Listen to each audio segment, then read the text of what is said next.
네. 어, 제가 커피를 끊었었는데요. 요즘 식곤증이 심하더라고요.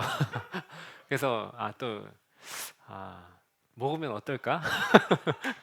그래서 먹어봤더니 그 정신이 확 들더라고요. 그 첫날 화요일인가 그럴 때 한번 마셨던 것 같은데 그날 밤 잠을 잘 못 잤어요. 네. 그런데 어, 일단 낮에 한 1시간 정도를 벌 수 있는 것 같더라고요. 제가 해롱해롱하는 시간이 또렷해져서 네. 뭐 장로님 예언하신 건지 모르겠지만 이렇게 지켜보고 계신 것 같더라고요. 인간 언제까지 안 먹고 버티나. 네, 마시기 시작했습니다. 네, 또렷해요 지금도. 오늘 장로님 너무 좋아하시네요. 그렇게 지켜보고 언제 인간 맛이나 보시더니 드디어 또 마시기 시작했습니다. 시간을 조금 더 번 것 같아서 너무 좋아요. 오늘 말씀의 창세기 11장 이, 이 아브라함의 이야기는 참 창세기 많은 부분을 할애해서 이야기합니다. 11장부터 25장까지 그의 이야기를 기록하는데 믿음의 조상 이 아브라함의 삶을 통해서 우리가 배울 수 있는 교훈은 하나님은 정말 참으로 신실하시다는 것과 하나님께서 우리에게 베푸시는 복은 어떠한 것인지를 배울 수 있습니다. 오늘 본문 말씀의 배경을 한번 보자면 이 11장 앞쪽에 이게 아브라함의 아버지 데라의 족보가 들어가면서 시간이 조금 뒤섞였습니다. 원래 이 11장 31절에 보면 31절을 제가 한번 읽어 볼게요. 데라가 그 아들 아브라함과 하란의 아들인 그의 손자 롯과 그의 며느리 아브라함의 아내 사레를 데리고 갈대아인의 우르를 떠나 가나안 땅으로 가고자 하더니 하란에 이르러 거기 거류하였으며 이렇게 기록을 합니다. 이 31절에 보면 데라가 이미 가족들을 데리고 가나안 땅으로 이동을 하기 시작해서 하란에 거류한 것을 기록하는데 이게 시간상으로는 12장에 아브라함을 부르심이 먼저 일어난 일입니다. 아마 아브라함이 그 아버지 데라와 함께 갈대아인의 우르 땅에 있을 때에 하나님이 아브라함을 부르셨고 자신이 가야 할 곳이 이 가나안 땅 정도라는 것만 알았던 것 같습니다. 그래서 하나님의 부르심을 이제 아버지에게 말을 해야 되잖아요. 그때 아마 이 데라가 이 가장으로서 자기도 함께 가겠다고 해서 아마 따라간 것 같습니다. 정확하게 나와 있진 않은데 아마 이 내용 앞뒤의 문맥을 보면 아마 데라도 따라가겠다고 하고 따라간 것 같습니다. 그런데 어찌된 일인지 어쨌든 같이 가족이 떠났습니다. 갈대아 우르를 떠나서 약속의 땅인 가나안 땅을 향해서 가는데 그게 한 중간 지점쯤 되는 곳이 하란인데 오늘 말씀해 보면 하란에 이르러 거기 거류하였으며 이렇게 얘기를 합니다. 원래는 약속의 땅까지 가야 되는데 중간 정도밖에까지 가지 않고서는 멈췄어요. 그래서 학자들마다 계산하는 게 조금씩 달라서 조금씩 차이가 있긴 한데 한 최소한 5년 정도를 하란에서 거류했을 거라고 이렇게 다들 추측을 합니다. 그 이유가 뭐 하란의 건강상의 이유였는지 아니면 하란이 너무 좋아서 거기에 멈췄는지는 본문에서 말하고 있지 않기 때문에 정확히 알 수는 없지만 그 이유가 어떻게 됐던 간에 하나님이 부르시는 그 약속의 땅까지 가지 못하고 멈춰선 그 불순종으로 남게 되었다라는 것은 저희가 확실히 알 수 있는 부분입니다. 사실 하나님께서 아브라함을 부르실 때 어떻게 떠나라고 이렇게 알려주셨습니다. 12장 1절을 한번 저희가 같이 한번 읽어보겠습니다. 12장 1절 말씀입니다. 여호와께서 아브라함에게 이르시되 너는 너의 고향과 친척과 아버지의 집을 떠나 내가 내게 보여줄 땅으로 가라. 아멘. 어, 누구와 떠났나요? 원래는 다 떠나라고 했는데 고향도 떠나고 친척도 떠나고 아버지의 집을 떠나라고 했는데 사실은 누가 함께 떠나게 된 거죠? 친척 롯도 있었고요. 아버지도 함께 가게 되었습니다.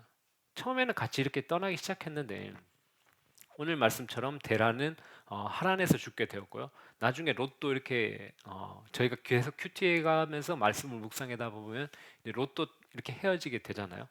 어, 그래서 처음에는 그렇게 떠나지 못했는데 나중에는 결국은 다 아버지는 하란에서 죽게 되고 이제 롯도 따로 떨어지게 되고 결국은 하나님이 부르심 가운데로 나아가는 모습을 보게 됩니다. 그런데 이런 부르심을 받은 아브라함이 이렇게 선뜻 순종하는 것은 쉽지 않았겠죠. 쉽지 않았을 것입니다. 이게 갈대아 우르의 유력한 후보지는 이 티그리스와 유프라테스 강이 만나는 여기 남서쪽 남서쪽 정도 되는 지금으로는 이라크 남부 쪽인데 이게 그 당시 이동 경로로는 가나안까지 한 2,000km 정도가 된다고 합니다. 그러니까 갑자기 하나님께서 나타나셔서 집도 떠나고 친척도 떠나고 아버지를 떠나서 약속 땅으로 가라 이렇게 하면 이게 쉬운 순종은 아니었을 거예요 분명히. 여러분들 쉬웠을 거라고 생각하시는 건 아니죠. 여러분 여러분들도 선교사님들이 오셔서 막 선교 이야기하면 부담되고 그러시지 않으신가요? 아니신가 봐요. 저 말고 저 사람을 보내시고 뭐 이렇게 하시지 않으셨어요? 뭐 보내시면 전 가겠습니다. 혹시 그러신 분 계신가요? 네. 대답을 안 하시기 때문에 알 수가 없어요. 나는 꿈쩍도 하지 않느니라 이런 느낌인 것 같은데 하나님께서 막상 야, 너 그냥 일본으로 가라. 이렇게 하신다고 해도 여러분들 쉽지 않죠. 뭐 일본이 어디입니까? 이번에 집사님 이사하셨는데 그죠? 이사하는 것도 쉽지 않은데 뭐 여기서 지방으로 내려가거라. 그런다고 해도 쉽지 않잖아요.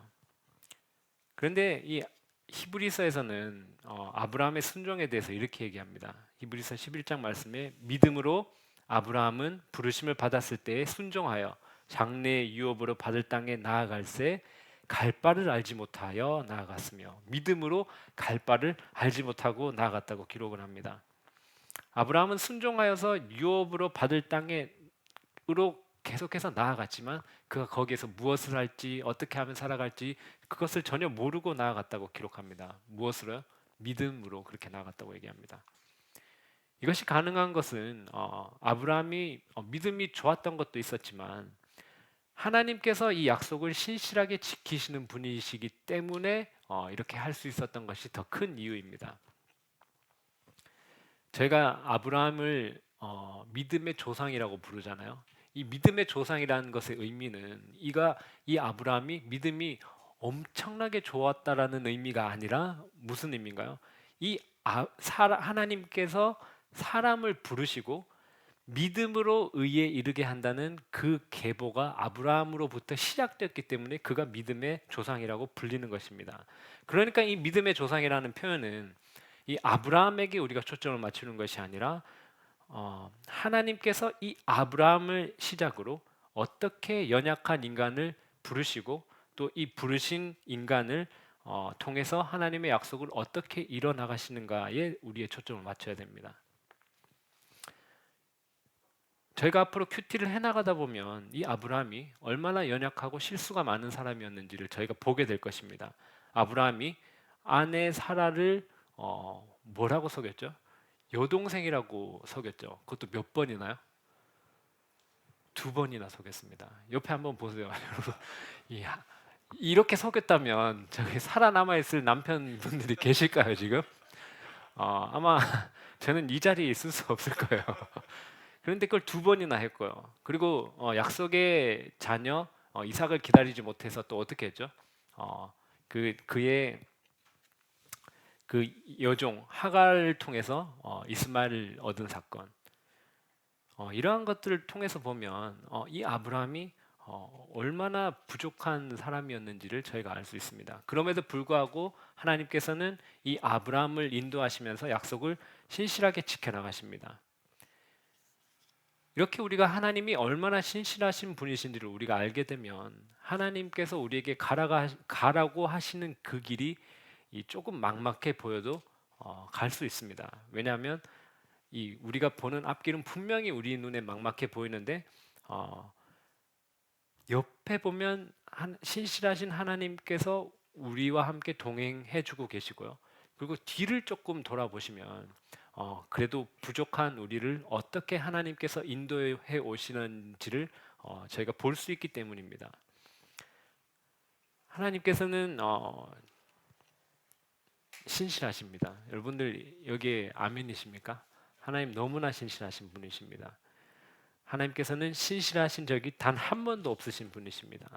현대 그리스도인들에게 가장 막막한 것은 이 하나님의 부르심이 어떠한 부르심인지를 잘 알지 못한다는 것인 것 같아요. 여러분은 하나님의 부르심이 무엇이라고 생각을 하시나요? 여러분들 하나님의 부르심을 받으셨죠? 하나님의 부르심은 어떠한 부르심인가요? 하나님의 부르심은 우리를 부르셔서 우리를 인도하시고 우리를 통해서 하나님의 일을 해 나가신다는 그것입니다. 여러분 솔직하게 한번 답변해 봅시다. 하나님은 언제나 신실하다시다는 것은 여러분들 다 아멘 하셨잖아요. 그렇죠? 그러면 우리는 그 하나님의 신실하신 부르심에 얼마나 순종하면서 살아가고 계신가요? 여러분들 하나님의 그 부르심에 신실하게 순종하며 살아가고 계신가요? 이거 답변 안 하면 제가 한 사람씩 물어보려고 했는데 예스 네, 하고 계시죠? 네. 신실하게 하나님의 부르심에 순종하며 살아가는 저희가 되기를 축복합니다. 저희가 이미 이왕 하나님이 우리를 부르신 확신까지는 있으신 거죠. 하나님 우리를 부르셨죠. 하나님 우리를 부르신 그 확신 가운데 있다면 정말 저희가 이 세상 살아가는 동안 그랬으면 좋겠어요. 되게 시덥지 않게 이런 표현 써도 되는지 모르겠지만 되게 시덥지 않게 이렇게 하나님의 부르심을 받은 둥 마는 둥 그렇게 살아가지 않고 정말 하나님을 신뢰함으로 하나님께 순종하며 나아가며 우리 가운데 또 우리 새뜻교회를 통해서 하나님께서 일하심을 정말 생생하게 경험하며 이 부르심의 축복을 누리면서 살아가는 우리 인생이 되기를 정말 축복합니다. 18세기 영국과 미국 전역에서 일어난 제1차 영적 대각성 운동이 있었습니다. 여기에 이 핵심적인 인물 중에 한 사람인 조지 휘트필드는요 이렇게 얘기를 했습니다. 나는 녹슬어 없어지기보다 닳아 없어지겠다 이렇게 표현을 했습니다. 녹슬어 없어지기보다 닳아 없어지겠다. 또 이런 표현할 때마다 좀 이렇게 오해하실까봐 또 저 이제 몸이 닳도록 유지시키려고 또 그러는 의미가 전혀 아니에요. 최소한 저희는 우리가 하나님 앞에서 아무것도 하지 않아서 녹슬어서 하나님 손에서 멀어지는 도구가 되지 않아야 된다라고 얘기를 하고 있는 겁니다. 하나님께서 아브라함을 부르시면서 크게 세 가지 정도의 복을 약속하셨습니다. 땅을 약속하셨고요, 자손을 약속하셨고 복을 약속하셨는데 여러분 이거 진짜 좋아하는 거죠. 한국 사람들이 정말 좋아하는 거 3종 세트인 것 같아요. 보세요, 땅, 자손, 복이에요. 여러분 솔깃하시죠? 네. 솔깃하시지 않으신 분들 혹시 계신가 모르. 아까 그 얘기를 취소해야 될 것 같아요. 가족, 친척, 고향을 떠나라는 말에 순종하기가 어려웠을 것 같다라고 생각했었을 것 같은데 이거 준다 그러면 다 갈 것 같아요. 한국 분들 뭐 한 남극까지도 갈 것 같은데 이거 준다고 약속을 하면 근데 이 땅, 자손, 복은 그냥 저희가 지금 이 사회에서 받아들이는 그런 이 시대의 용어로 받아들이기에는 좀 무리가 있습니다. 왜냐하면 이 약속이라는 것이 원래 이 미래의 개념을 가지고 있잖아요. 지금 당장인 것이 아니고 미래에 대한 그런 개념이 담겨져 있는데 이 아브라함이 약속받았던 이 약속은요, 땅, 자손, 복은 이것도 미래의 요소를 가지고 있는데 우리가 생각하는 것보다 훨씬 더 긴 미래를 가지고 있었어요. 생각을 해보시면요, 이 땅은 언제 이 약속이 이루어졌나요? 땅에 대한 약속, 아브라함에게 땅을 주겠다, 가나안 땅을 주겠다고 약속했던 거는 네, 요수아 때가 이제 시작을 했고 이 솔로몬 때가 돼서야 그나마 이제 됐었고요. 그리고 그걸 소유한 기간이 어땠나요? 상당히 짧았습니다. 그리고 복은요, 우리가 지금 생각하는 막 물질적인 그런 복이 아니라 하나님께서 이 아브라함을 축복의 통로로 삼으시겠다라는 그런 복의 의미입니다. 그리고 자손은 어떤가요? 자손이 하늘의 별과 같이 많아지리라. 이 말씀은 언제 이루어졌죠? 이 말씀도 이 이스라엘 백성들이 출애굽할 때 이루어진 거예요. 그러니까 보통 한 500년이 걸렸어요. 그리고 이 자손에 대한 더 중요한 약속이 있었죠. 더 중요한 자손은 누구였나요?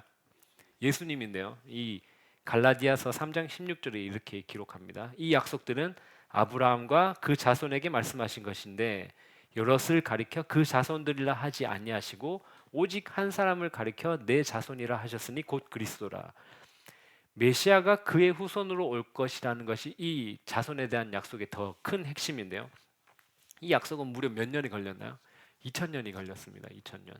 그러니 이 약속은 이 그러니까 땅 자손 복 이 자체를 의미한 것이라기보다는 아브라함을 통해서 하나님께서 이 엄청난 일들을 이루시겠다라는 것의 의미입니다. 그러니 우리가 단순하게 받아들이는 땅 자손 복이 아니었어요. 이걸 단순하게 나한테 땅 줄 거야, 자손 줄 거야, 복 줄 거야 이렇게 따라갔다가는 큰 실망을 했을 겁니다. 우리도 처음에 예수님 믿을 때 이런 얘기 하시죠. 예수님 믿고 뭐 받으라고?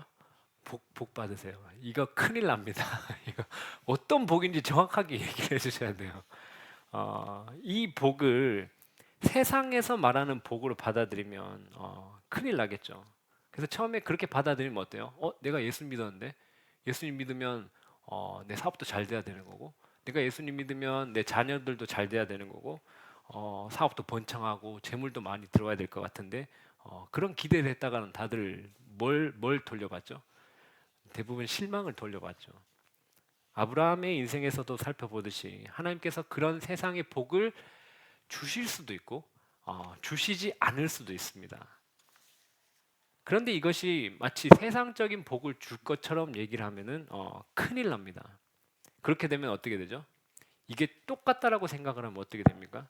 세상에서 잘 되는 사람들은, 세상에서 말하는 복을 가진 사람들은 하나님의 축복을 받은 사람들이고, 그렇지 않은 사람들은 하나님의 복을 받지 못한 사람, 그렇게 해석이 되고야 합니다.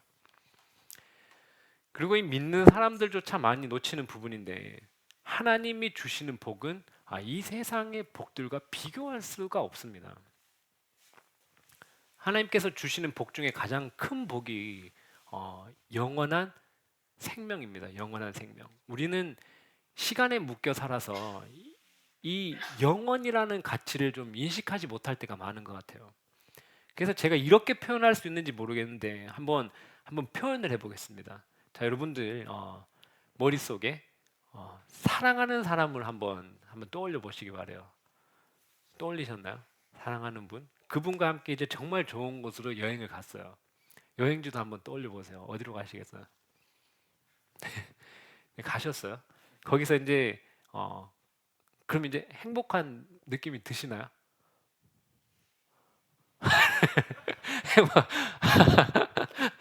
아니, 저희 고향에 돌아온 느낌이에요.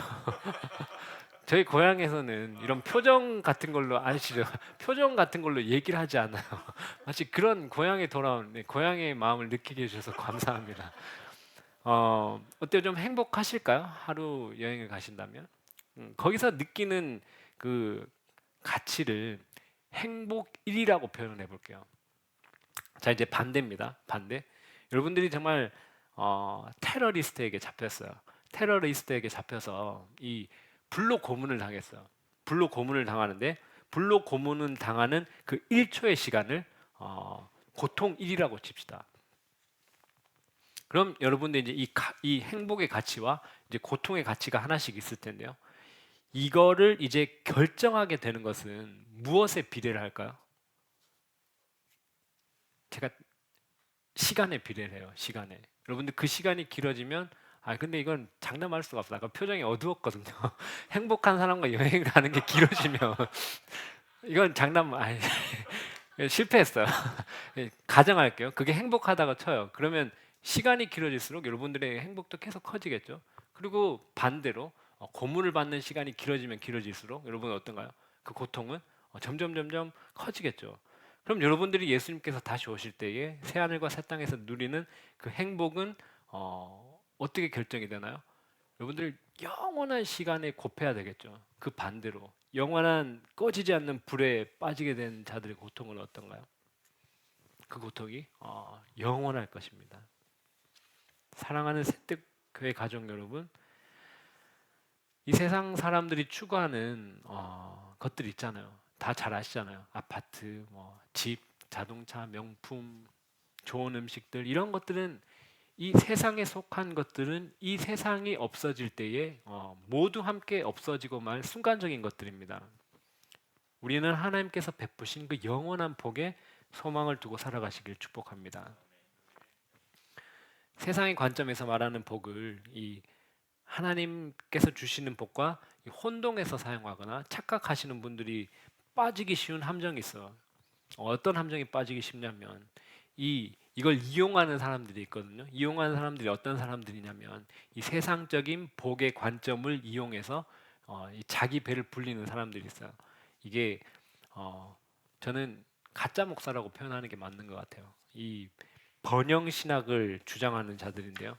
이게 신학적인 기반이 너무 빈약해서 신학이라고 부르기도 민망한데 한국에도 분명히 그런 분들이 있을 것 같아요. 있을 텐데 저는 한국 교회는 잘 알지 못해서 미국에서도 번영 신학을 하는 사람들이 많이 있거든요. 여러분들 이 사람은 한국에서도 잘 알려져 있는 것 같아요. 긍정의 힘과 잘 되는 나로 알려진 누군가 조엘 오스틴 있고요. 그리고 베니 힌, 케네스 코플랜드, 조이스 마이어 그리고 폴라 화이트 케인 이 사람이 되게 독특한데 제가 주무실까봐 영상을 틀까 말까 고민을 했거든요. 어떻게 할까요? 영상을 한번 볼까요? 이 사람 폴라 화이트 케인입니다. 이 사람 영상을 한번 볼게요.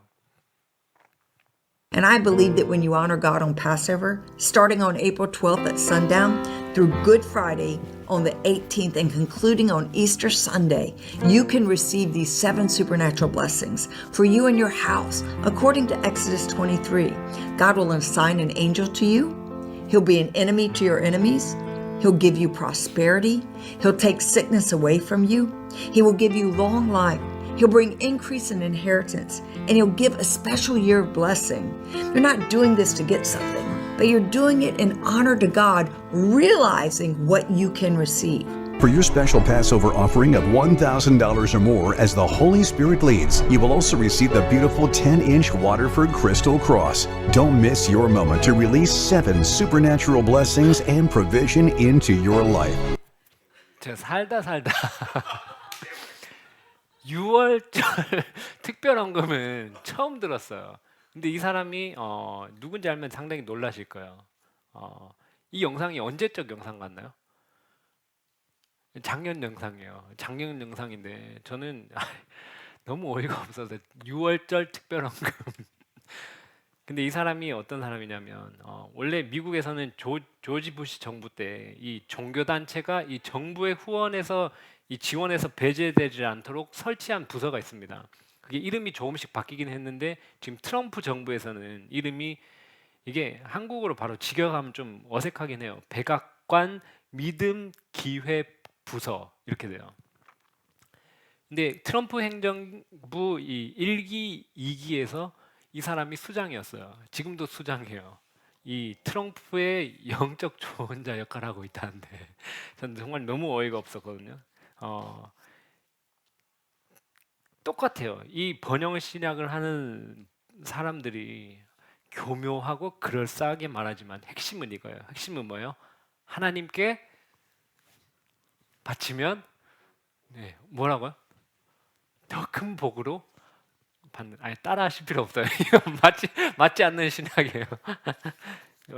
이게 거의 주예요. 뭐 이렇게 돌려 얘기하기도 하고 이렇게 직접 대놓고 얘기하기도 하고 뭐 여러 방법으로 얘기하는데 뭐라고요? 하나님께 드리면 그거보다 더 많은 것을 받는데 더 많은 것을 받는 건 뭐예요? 이 세상 물질을 얘기하는 겁니다. 여러분 제가 지난 시간에 말씀드렸던 것처럼 이 성경 짜집기 하잖아요. 그럼 제가 하고 싶은 말 웬만한 거 다 할 수 있어요. 여러분들 여기서 얘기하는 거 거의 똑같잖아요. 그 요한 3서 말씀 사랑하는 자여 내 영혼이 잠든 같이 내가 범사에 잘 되고 강건하기를 내가 간구하노라. 하나님은 우리가 지금 잘 들으시면 안 돼요. 지금 이 사람들 제가 좀 따라해 보는 거예요. 들으시면 큰일 나요. 이런 거에 빠져들지 마세요. 우리 영혼이 잘 되는 것뿐이 아니라 뭐 범사에 잘 되고 건강하시기를 바라십니다. 하나님께서는. 그리고 말라기 3장 가서요. 뭐 하죠? 11조를 누가 하는 이게 하나님 것을 도적질하는 자요. 이렇게 얘기를 하면 뜨끔하잖아요. 11조 안 하고 계신 분들. 그렇게 한단 말이에요.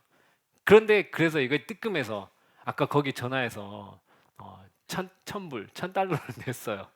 그런데 못 받는 경우가 더 많잖아요. 못 받는 경우가 원했던 걸 못 받는 경우가 많아요. 그러면 또 뭐라고 얘기하죠? 네 믿음이 부족해서. 또 얘기하잖아요. 내 입을 크게 벌리라. 이 믿음이 부족한 자들아. 의심하고 야고보서 말씀하면서 의심하면서 조금도 의심하지 말라고 했는데 의심 이렇게 하면요. 하고 싶은 얘기 다 할 수 있고요. 물질적인 것들 다 얘기할 수 있습니다. 그런데 이게 사탄이 이거는 좀 대담하게 대놓고 일하는 방식이고요. 근데 저희가 잘 보면 저희 교회 내에도 이러한 것들이 은밀하게 들어와 있는 경우가 있습니다. 비슷하게 은밀하게 아주 교묘하게 들어와 있는데요. 저희가 다 그렇게 물어보면 그렇게 표현하지 않아요. 그런데 교회가 어때요? 교회가 좋은 건물 가지고 좋은 시설 가지고 수가 늘어나면 여기는 하나님의 복이 임하고 있군요. 이렇게 얘기를 할 거예요. 그런데 그럴 수도 있고 아닐 수도 있는 거예요. 그리고 유명하고 인기 있는 사람들이 어때요? 하나님을 믿는 사람이기를 은근히 바란단 말이에요. 이것도 어때요? 이것도 약간 저희가 세속적인 그런 복의 개념에 은근히 물든 겁니다. 뭐 일론 머스크 같은 경우, 뭐 빌 게이츠, JYP. 요즘 JYP 이상한 거 하고 다니긴 하던데 이런 세상에 영향력이 있는 사람들이 예수님을 믿었으면 좋겠다라는 생각을 은연중에 하는 것 같아요. 여러분들 어떠세요? 물론 믿으면 좋죠. 근데 그런 의미의 믿었으면 좋겠다는 게 아니라 그런 사람들이 예수님을 믿으면 그 사람들이 영향력을 끼쳐서 어떻게 많은 사람들이 뭐 하나님께 좋은 영향을 받지 않을까라는 그런 생각을 하는데 그건 큰 착각이라고 저는 생각을 합니다. 하나님께서 그들이 필요한 것이 아니라 누가 하나님이 필요해요? 그들이 하나님이 절실하게 필요한 것입니다. 그리고 우리가 흔히 이 기독교 이 서클에서도 통용되는 이 선한 영향력이라는 용어도 이 여기에 약간은 물든 것 같아요. 선한 영향력이라고 하면 어때요? 어떤 사회적인 지위가 있는 사람이나 성공한 사람이 아니면 뭐 돈을 많이 번 사람이 좋은 일을 하면 사람들이 거기에서 선한 영향력을 받는다고 착각을 하는 것 같아요. 그래서 간증에서도 어때요? 사람들 간증에서도 내가 이렇게 막 엄청 고생을 하고 했었는데 마지막 2 랩돈 같은 남은 것을 하나님께 드렸더니 하나님께서 나에게 이러한 것을 주셨습니다라고 얘기하는데 이러한 것은 대부분 어떤 의미인가요? 물질이나 세상에서 말하는 복들을 얘기합니다. 이런 이 간증은 거의 이런 구성을 가지는 것 같습니다. 누구도 바울과 같이 내가 복음을 전하다가 40대에 한 대 감한매를 5번이나 맞고 3번 태장을 맞고 돌 맞고 파선당하고 강도의 위협을 받고 동족의 위협을 받고 이렇게 됐습니다 라고 간증하는 거 들어보셨나요? 누구도 이렇게 간증하지 않는 것 같아요. 그런데 바울은 이런 간증을 했습니다. 내가 복음을 전했더니 나에게 물질적인 복들이 오는 것이 아니고 나에게 고난이 왔습니다. 그 새신자 초청잔치에 이런 간증을 하면 누가 등록하겠어요? 근데 바울은 뭐라고요? 자기가 복음을 전하면서 이런 고난을 겪었습니다라고 간증을 했습니다. 우리가 선한 영향력을 발휘할 수 있는 조건은 우리의 사회적인 성공도 아니고 부도 아니고요. 우리가 예수 그리스도를 닮아가면서 거룩하게 살아갈 때 그때에 그것을 지켜보는 다른 영혼에게 성령 하나님께서 역사하실 때에 우리가 선한 영향력을 끼칠 수 있는 것입니다. 당연히 교회가 건강하게 자라나게 되면 사도행전의 말씀에서처럼 하나님께서 날마다 구원받는 자를 더해 주실 것입니다. 그러나 교회에 자신들이 원하는 것들만 얻으려는 사람들, 예수님을 믿지 아니하는 자들 그리고 영적인 아이들로만 가득 채워져 있다는 것은 올바른 성장이라고 보기는 어렵습니다. 하나님이 아브라함에게 주신 복을 다시 한번 살펴보고 오늘 말씀 마무리하도록 하겠습니다. 오늘 12장 3절 말씀을 함께 읽어보겠습니다. 오늘 말씀 12장 3절 말씀입니다. 너를 축복하는 자에게 내가 복을 내리고 너를 저주하는 자에게는 내가 저주하리니 땅의 모든 족속이 너로 말미암아 복을 얻을 것이라 하신지라. 아멘. 하나님께서 아브라함을 어떠한 행위를 하기 이전에 선택을 하셨고 그를 축복의 통로로 사용하시는 것입니다. 하나님이 우리에게도 베푸시는 축복은 이러한 것입니다. 하나님께서 나를 택하셨고 나를 구원해 주셨고 나와 동행하시면서 나를 통하여서 다른 영혼들에게 축복을 흘러보내는 우리를 축복의 통로로 부르신 그것이 우리의 축복입니다. 여러분 우리 새뜻교회도 이 하나님께서 주신 축복을 함께 누리면서 기쁨으로 하나님과 동행하는 저희 가족들이 식구들이 되기를 축복합니다. 네, 저희 함께 기도하겠습니다. 오늘 말씀 가지고 기도할 텐데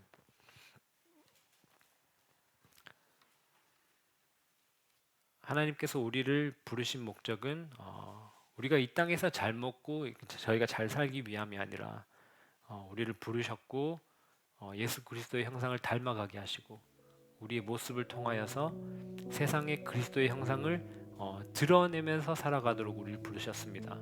그 부르신 목적을 잘 깨닫고 그 목적에 맞게 살아가는 새뜻교회가 되게 해 주시옵소서. 저희 우리 교회와 우리의 부르심을 가지고 하나님 앞에 올려드리며 기도하시겠습니다.